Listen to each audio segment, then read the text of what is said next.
Alright, so let me talk to you guys a little bit about just a simple system that we put into place that's worked out well for us. So this unit here, we label all of our combos. This is an amazing combo. We only have one of those. This is a twin racing combo, and it's a 5-in-1, so we have multiples. In this case, this is a TR5, so twin racing 5. We use an abbreviation on our units, and the number is 002. All right, so let me show you guys how we work it on the rack. All right, so we got racks in our shop that look like this. Going forward, I would tell anybody to probably buy like just combos that have the pool that has an inflatable bumper on the inside, just so they're all one piece. And the reason is because our customers cannot come pick up combos that have separate bumper and pool attachments according to our insurance. So these units can't be picked up by customers. We don't do any customer pickups right now anyway, but going forward we plan on probably doing customer pickups or at least trying it out. So out there I was showing you a TR5 or a twin racing combo 5, and it was 002. So on our rack you can see, right, we have everything labeled. All right, so we have multiples of the twin racing. This is our 001, and there's our TR5 002. It shows right here, and the guys understand this system. So when they're loading, they understand that if they have a twin racing or it's wet or dry, it will identify that on the contract as well as the loadout sheet, and that they have to come and check the rack. And it says in the loadout, check rack. And it'll say check rack for bumper or check pool.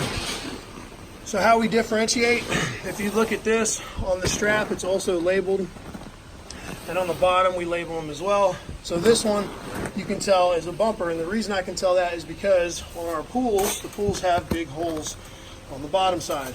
So I know that this is a bumper. So when the guys are loading out, if they wonder what's on the unit, they can look on the rack and they can see that the twin racing 5002 has a pool on it because the bumper is on the rack. Now if we rent the unit dry, they'll be able to tell what's on the unit and that they need to grab this bumper to swap out the pool. When they go and they do the swap out on site, they're going to use the same strap to wrap the pool up, so there's never a strap floating around.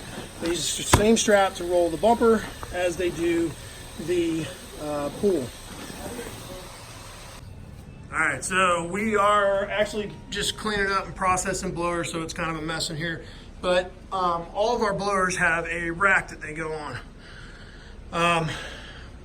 We have all of our sandbags stacked up, nice, neat. And for the most part, you can see all the clips. So my guys, we try to stack them. Like these aren't stacked properly. These handles should be to the outside. And the reason we do that is so that the guys can spot check when they're picking up these sandbags, and they can see that there's a ring on there. Guys, I believe in systems very heavily. If you have systems and you train your guys to your systems, and they should be documented, so you should write them out, right? So when you're training someone up, you can go through each process and in the system, and then later on you can hold them accountable. So when you do a retraining, you can go to a specific section of a system and retrain them, and you can document that. If they don't work out to the system, then there's a point where you have to stay loyal to the team and the mission over somebody who's deficient and can't remain loyal to the system. So our racks are labeled 1.5 only, 1 horsepower only, 2 and 2 plus only. The 2 and 2 plus sign, there's not a better place for it. I'm running out of room, so it is what it is at this point. But those should be in the broken section, and I'll show you guys how we do that. On the broken section, what we do is we have different color tape, but the pink basically is just some easy tape, and the system that we use is we basically tag what's broken and where it's broken. So if it's an electrical cord that needs replacing, we just tag it with pink tape on the piece that's actually broken, and then we have a different section where we put all the broken items. And then basically through the week, I go through them, or I have one of my guys that I train to go through the blowers or cords or whatever the case, and we repair them and then we get them back online. And If you guys carry banners, I'll go over the banners with you right now. All right, so for our banners, we used, I think it's 6-inch PVC. Let me see. Yeah, I think it's 6-inch. Maybe 8-inch, I'm not sure. I think it's 6-inch. And we basically made this rack. So every banner, for instance, this ballerina banner goes in here, it's rolled up, and it goes right into the slot. And we've got one for every single banner that we own. We have 2 companies. And so we have one in the northern county and one here in the southern county. We cover 2 counties. And basically our system is labeled. So one company, we only buy bounce houses with large banners, so 15 by 15.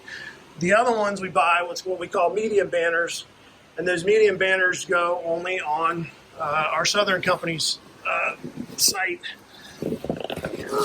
When they're not rolled right, they're really hard to get out. But this is a good way to spot check if all your banners are there after a weekend.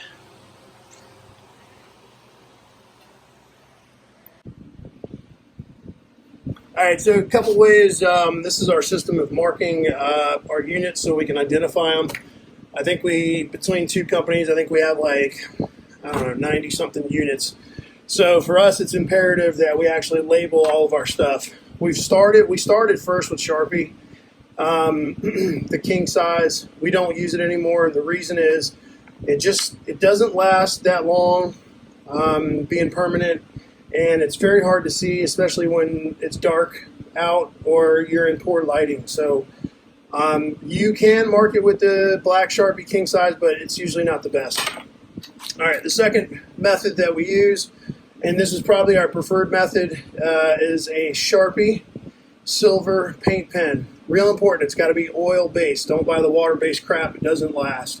What I'll do is I'll leave a link to Amazon where I get them. I usually get them next day because I got Amazon Prime.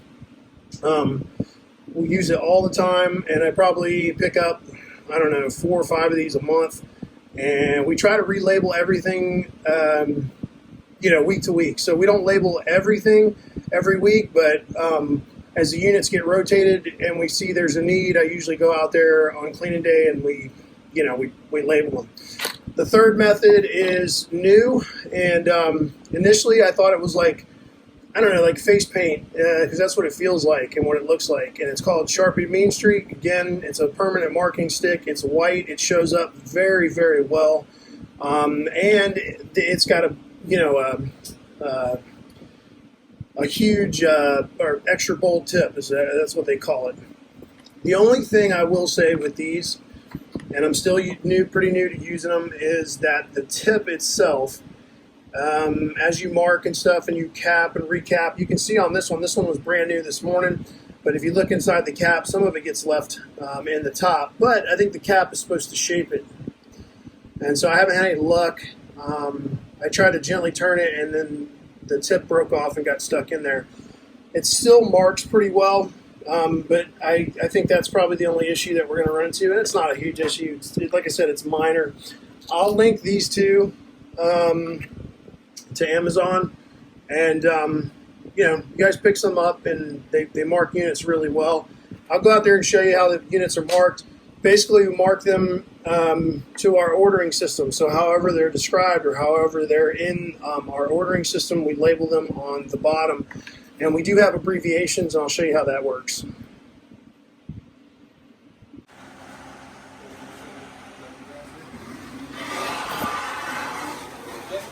All right. I know it's dark. Let's see if I can get it to lighten up. All right, long story short, make this real easy. This is the list, and we're running, I think 5 guys, 6 guys, and what time is it? 12? So they've been here since 8:30, and it's about 12 o'clock, 1 o'clock. And they can pretty much knock out this list in a day. So basically from like 8:30 to maybe 3, they're gonna knock out, let's see, 2, 4, 6, 8, 10, 12, 14, 16, 18, 20, 22, 24, 26, 28 units. So they'll knock out 28 units. Well, listen, I know the first thing you're like, man, they can't, there's no way they can clean them properly in one day. There absolutely is. And the way that we work it is we put 2 guys per unit. One guy cleans the inside, one guy cleans the outside. When they're done reaching as far high as they can reach, and they basically pop a vent, they pull the rest down, they clean the top, they let it down, they fold it, they roll it. My guys really can get in there and get it done. And to give you an idea, these units were cleaned today. All right, that's a roll from today. It's a roll from today. That one there. This is our 28-foot slide. That's a roll from today. This is a wipeout water slide. It's a roll from today. And it's not just about the rolls, it's that the unit actually gets clean, it gets dried, and it gets put away properly. And then, like I said, we manage them by relabeling them properly. So it's absolutely doable. You just have to have guys that have systems and they know what they're doing. It's a lot of work getting somebody trained up. It probably takes 3 to 4 weeks to get them trained up and proper so that they can run efficiently. The key to that is you have to have 1 or 2 guys that are like your right-hand men. And what I mean by that is they get paid more than everybody else, and they're paid not only to make sure these units are done properly, cleaned properly, rolled up properly, but also they get paid to basically run a crew, to drive guys. And so I give them the responsibility, and I also give them the authority to basically send guys home if they're not pulling their weight. And it's just been that simple. And it was very difficult at the beginning, but I can tell you that it's absolutely worth it because it develops a culture of accountability, and everybody that comes in here either fits in or they don't. And if they don't, they leave pretty quickly, which is a good thing, because you want guys that are going to fit the culture of your business, and that's basically, how it works. And basically, you are what you allow, right? You are going to be what you tolerate. And if you tolerate guys that slack, drop the ball, and don't know how to do things properly, that's the culture that you're going to create within your business, and it just makes this business a freaking nightmare. So if I can tell you anything, if you're pinching pennies, just know like labor costs are 35, sometimes 40%. However, the peace of mind and the volume that I can push is second. I would say second to none, because I don't have to worry. I know I have guys that I can trust and that can get the job done. And we got a lot of units out there in the field. This one's rolled a little bit too tall. Yeah. All right, I'll show you guys, let's see, one more system, and that'll be my video for today. I appreciate you guys watching. Thanks. All right, last system. Let me walk out here where the light's a little better. Sometimes we rent to customers, and they have well water, and it has iron deposits. This stuff here, don't buy the granules. Don't buy the granules. Buy the pre-mixed spray bottle, and this stuff will literally liquefy those iron deposit stains on your slide. The key is that you spray it on, you spread it around with a brush, and you rinse it off like immediately. You can probably leave it on there 20 minutes or so. You won't need to. As soon as you spray it on, you'll see it'll liquefy it like immediately.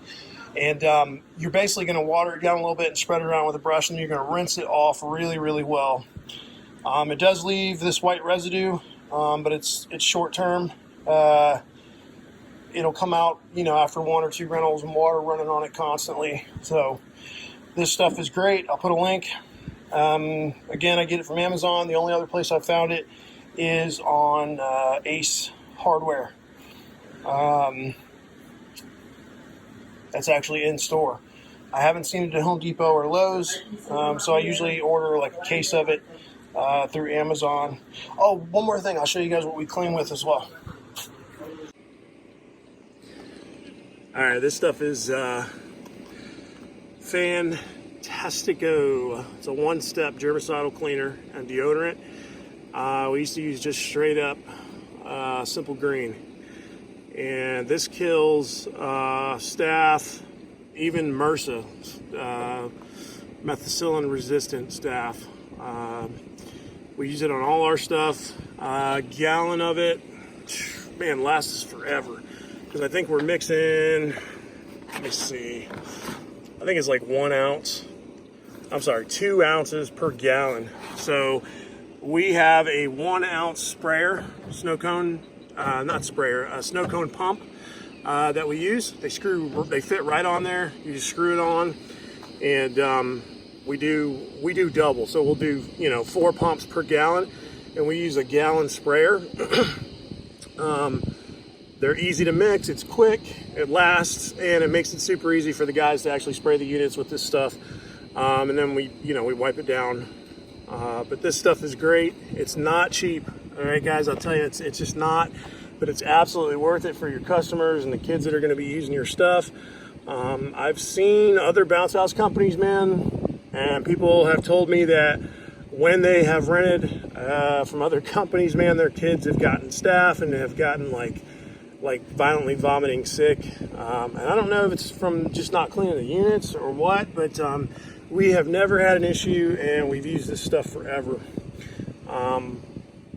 Like I said, it's a spray on, wipe off. Sometimes we'll use, a hose to clean our stuff, but it goes on all of our slides, it goes on bounce houses, it goes on everything. We use it to clean basically all of our stuff. But it's been a great, cleaner for us, and I hope it'll work for you guys. Hey guys, Lou. Thanks for watching my video and checking out our business systems that we use that have been helpful to myself and my business. I'm a big advocate and believer in systems. I feel like it gives the employees or the people that work with us a good idea of what their job entails, and we know exactly what to expect from them. It also helps us hold them accountable when things just, maybe aren't working out, and decide if a person's going to be a good fit or not. Check out the links below. They basically, they're to the cleaning solution, how we mark our units, that type of stuff. The snow cone pumps that help us measure out our cleaning solution. And guys, I hope you found this video helpful. You can leave a comment, subscribe, and just like this video. Again, my name is Lou, and thanks for watching.